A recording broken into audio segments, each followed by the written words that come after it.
So today we are going to study the Grand Prix attack, which is played by White against the Sicilian Dragon.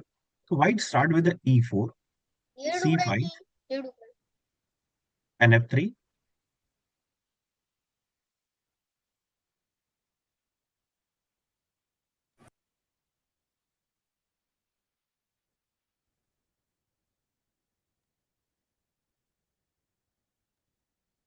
Just a minute.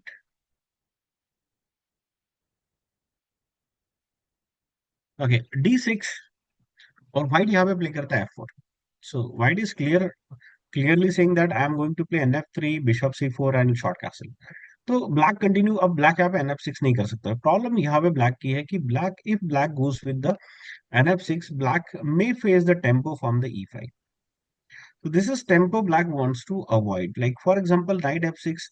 Of course, white should not push the pawn if black played an f6. For example, अगर हम N F six play करते हैं यहाँ पे, तो यहाँ पे e5 push हो सकता है. और प्रॉब्लम यहाँ पे e5 के बाद इस नाइट के पास कोई अच्छा स्क्वायर नहीं है except knight d5 he has to do. And then bishop to b5 is coming. This check is coming. Bishop c4 is coming.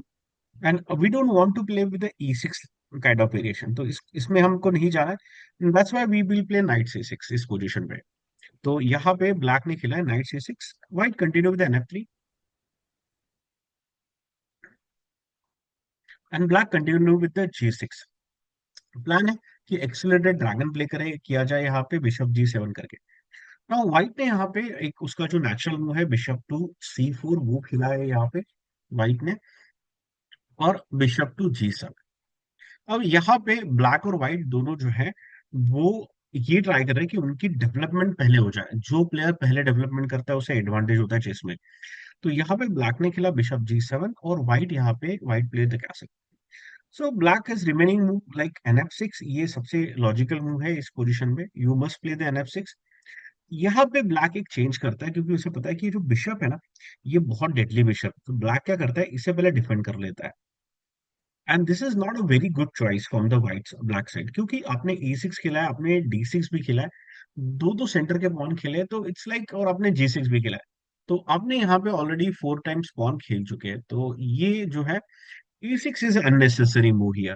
तो व्हाइट अपना कंटिन्यू करता है d3 और यहाँ पे ब्लैक प्ले करता है नाइट g7. अब अगर देखा जाए तो यहाँ तक ये जो पोजीशन है, यहाँ पे कोई भी प्रॉब्लम नहीं है ब्लैक को. Black is still good in this position. Black has not made any mistake. All moves are correct. Bishop knight e7 खेल सकते हैं आप, ताकि आप बाद में सेंटर पे अटैक कर सके. और यहाँ पे ग्रैंड प्रिक्स अटैक की जो मेन बात होती है या मेन चॉइस होती है व्हाइट का क्वीन. और व्हाइट का क्वीन का पाथ बहुत क्लियर है. क्वीन e1, उसके बाद क्वीन h4, और यहाँ पे व्हाइट पुश करता है पॉन. फिर यहाँ पे नाइट आएगा, नाइट g5 आएगा, और ये सारे अटैक जो है ये इस स्क्वायर पे आएंगे. So black immediately castle. तो ब्लैक ने यहाँ पे कैसल किया. ठीक है. I will explain all the answers, sir. I will explain all the answers. So be there. ठीक है. ठीक है. तो यहाँ पे व्हाइट ने ब्लैक ने किया कैसल.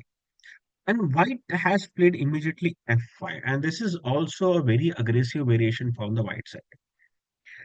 अब इस पोजीशन में क्या करना चाहिए, क्योंकि यहाँ पे प्रॉब्लम ये होता है ब्लैक से कि व्हाइट का जो अटैक है वो बहुत नेचुरल है, और डिफेंस जो होता है वो ऑब्वियसली नेचुरल नहीं होता है. व्हाइट यहाँ पे, व्हाइट को पता है उसे नाइट खेलना है, व्हाइट को पता है नाइट g5 जाना है, बिशप g5 जाना है, क्वीन h4 जाना है.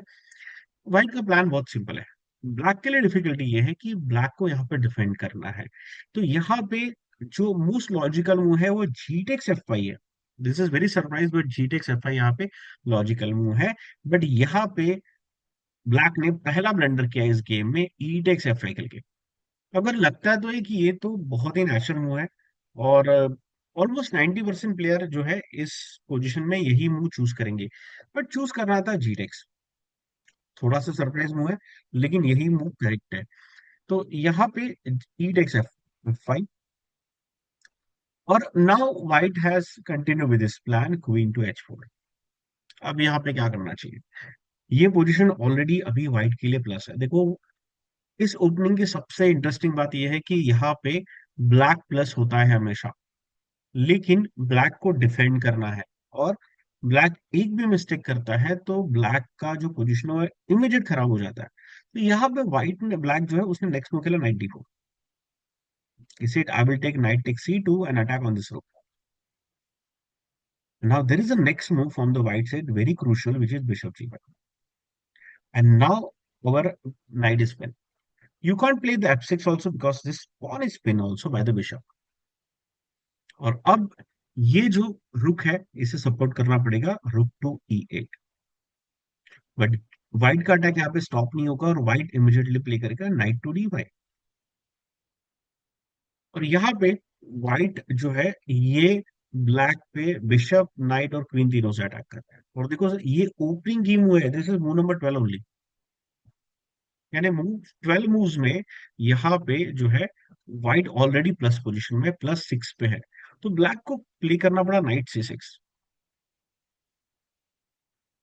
And now you can calculate, you can pause video here, you can think, you can calculate for 2 minutes. This position is lost for the black. White to play and win the game. The move is knight F6.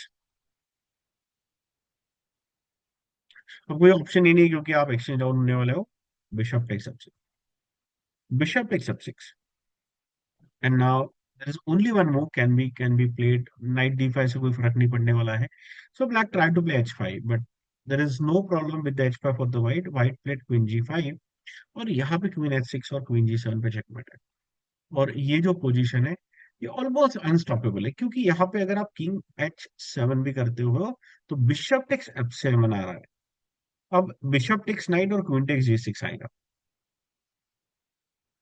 और ये जो position है ये completely lost position है। और black ने यहाँ पे क्या मिस्टेक की, black made only one mistake in this position, यहाँ पे e takes F5। This is the mistake from the black side. तो ये जो पहला वेरिएशन हमने देखा, यहाँ पे हमने देखा कि व्हाइट कैसे अटैक करता है स्टेप बाय स्टेप इस गेम में। अब हम सेकंड वेरिएशन देखेंगे ग्रैंड प्रिक्स वेरिएशन का, जिसमें हमें कैसे प्ले करना है वो देखेंगे। तो मैं पहले गेम्स गेम में दिखा दे रहा हूँ, उसके बाद फिर मैं एट द एंड आपको मूव्स भी आप लिख सकोगे। I will show all the moves also. यहाँ पे अब हम ये देखेंगे कि इस पोजीशन पे आपको from the black side how you should play from the black side, and the formula is again very simple. You need not to do any fancy moves in this game. You just play with the basic principle of Sicilian Dragon. So again, we'll see the game. This is played by Ali Raza Firozia. Or Firozia played by White is Harsh Suresh is an Indian player. और Alireza Firouzja everybody knows is 2785 rating है। और यहाँ पे Ali Reza ने बहुत ही promptly जो है black से इस गेम को डिफेंड किया है। तो यहाँ पे व्हाइट अगेन स्टार्ट होता है यहाँ पे E4 से C5 एंड C3 अगेन। तो यहाँ से आपको पता चल जाएगा कि यहाँ पे व्हाइट जो है ये ग्रैंड प्रिक्स अटैक खेलने वाला है। तो यहाँ पे D6 F4, अली रेजा ने कुछ नहीं किया, he just played G6, knight F3, bishop G7, bishop C4, knight C6, white has done castle. और यहाँ पे अली रेजा फिरोजिया ने यहाँ पे जो मूव खेली है ये लास्ट गेम में जो था वो थोड़ी सी हम जो ओपोनेंट हमने देखा था लास्ट गेम में उसने यहाँ पे एक मूव गलत खेली थी। It's not a wrong move but वहां पे E6 और नाइट E7 खेला गया था जो ब्लैक ने, जो हमने अभी थोड़ी देर पहले गेम देखा।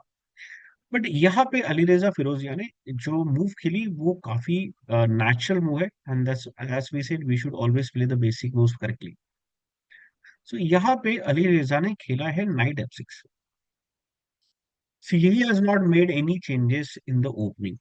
So white played D3 in this position. Black made castle, very simple, and now queen E1.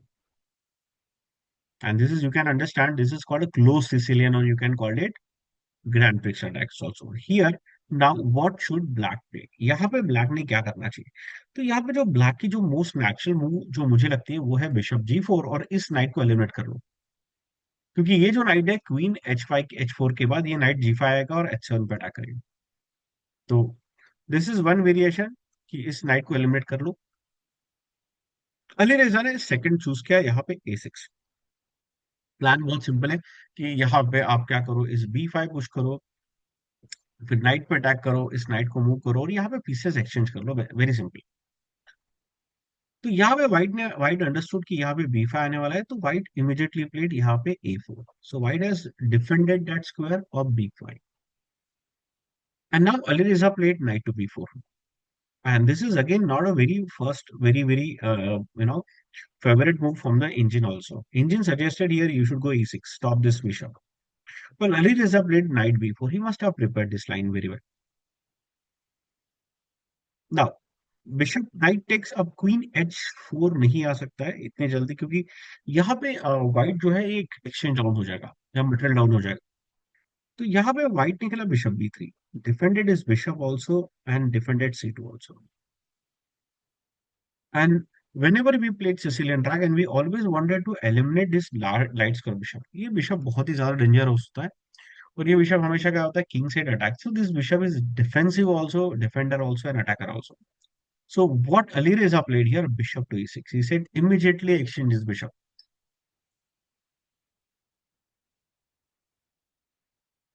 Now, uh, यहाँ पे जो हर्ष है, हर्ष Suresh, he exchanged his bishop. Obviously, this is logical move also. Bishop takes e6. But Ali Reza did not capture this bishop. He played knight takes e2 first and attack on the queen. So queen d1. अब यहाँ पे queen e2 playable, queen d1 is playable, queen d1. And now Ali Reza got the exchange up with the knight takes rook, knight takes a1. So I played bishop to a2, and here we need to defend our knight, because what happened, we have already lost one piece, and if we lost this piece also, the problem will happen, we are going two pieces for the rook. तो हमें दो pieces नहीं देना एक rook के लिए. तो यहाँ पे white started with the b5. Ali Reza started with the b5. Bishop d2. But now immediately there is attack on this b4. Now what is happening if he moves the knight? Suppose if he moves the knight anywhere, then the next move will be pawn push. And the knight having escape on the c2 square. तो हर्ष ने यहाँ सोचा कि why not to just give up the knight and take this. So यहाँ पे हर्ष ने खेला queen takes a1. So b takes c3 और बिशप. और यहाँ पे बिशप टेक c3 थोड़ा सा ज्यादा लॉजिकल होता है. अब इसका रीजन बहुत सिंपल है. आपका बिशप डायरेक्ट अटैक कर रहा है नाइट पे, तो यहाँ पे but like due to like he thought he should have a rook open file, तो यहाँ पे bishop takes. So black now played e6 finally defend this. अब ये जो बिशप है ये अब किंग पे अटैक नहीं कर सकता है. He is already having the e6 in the game. Now queen e1, and now we are Ali Reza taking the rb8, bishop c1 because of blocking the b pawn, queen a5.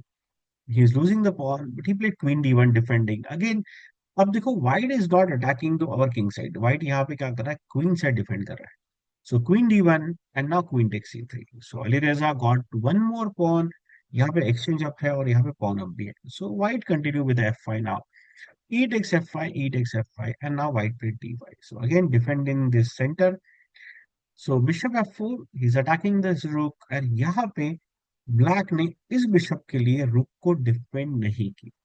Of course, he could have gone for rook to, b2. This is possible. Bishop e5 will come. Problem is that, of course, d5 d5 is a move. But यहाँ पे Ali Reza ने queen b2 खेला. Ali Reza ने कहा कि चलो मैं अपना एक्सचेंज दे देता हूँ. सो यहाँ पे after this move bishop takes and now black is a power. But of course यहाँ पे तो मोस्ट लॉजिकल मूव होना चाहिए था रुक b2, और यहाँ पे व्हाइट अगर बिशप e5 प्ले करता है तो black is simple will play e5. Ali रेजा को ये बिशप फ्री नहीं करना था, और बिशप टेक्स f6, और यहाँ पे इस पोजीशन पे आपको खेला रुक टेक्स a2 और bishop takes g7, king takes g7 यहाँ पे. और इस पोजीशन में अगर यहाँ पे एक्सचेंज भी हो जाता है या फिर like what ever, there is no defense from the sorry, there is no aggressive attack from the white side in this position. Even if we capture these pawns also, now the first will not capture it. Like, of course, we can capture with f and open the rook file. And now he cannot play knight g5 because exchange the squares.